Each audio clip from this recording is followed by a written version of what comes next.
All right, let's talk about the unsung hero of the internet. The one thing that stops your digital life from turning into total chaos.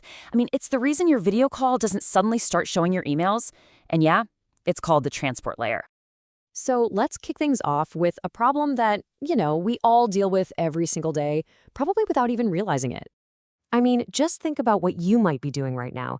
You could be on a video chat, you've got music streaming, emails are popping up, maybe a few browser tabs open, all at the same time. So, how in the world does your computer keep all of that straight?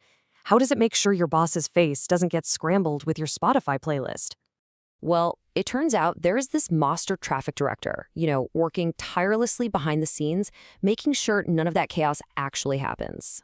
And that director is the transport layer. Its whole job, its entire reason for being, is to create a smooth, logical conversation between an app on your computer and a server, wherever that might be in the world.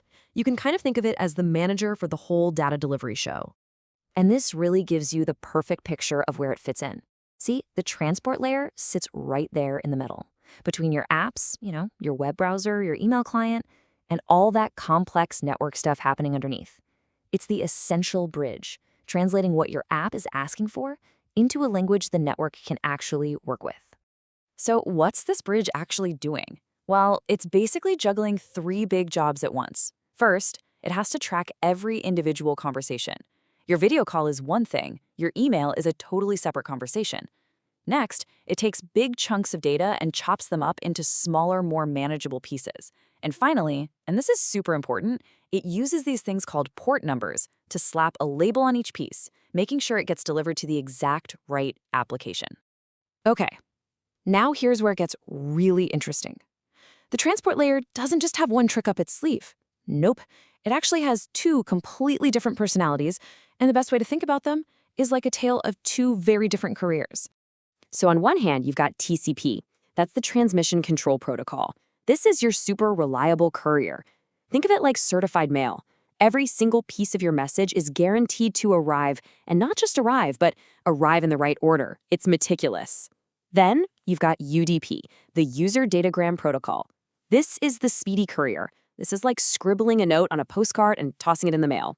It's going to get there fast, probably, but hey, no guarantees. And that's exactly why people call UDP a best effort protocol.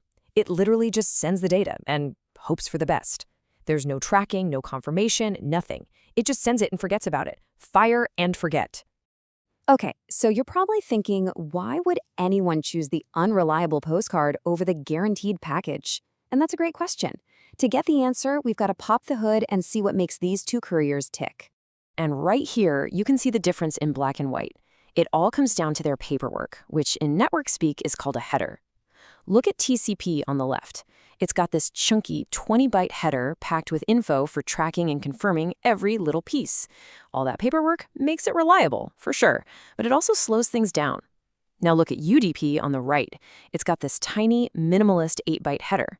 Less paperwork means it's light, it's fast, and it has practically zero overhead. So yeah, all that extra paperwork TCP carries around isn't for nothing. To give you that certified mail guarantee, it can't just start flinging data into the void. It has to be polite. It has to formally set up a connection first. And it does this with a really famous process called the three-way handshake. Honestly, it's just like making a polite phone call before you send the package. First, your computer sends a SYN message. That's like saying, "Hey server, you there? I want to connect."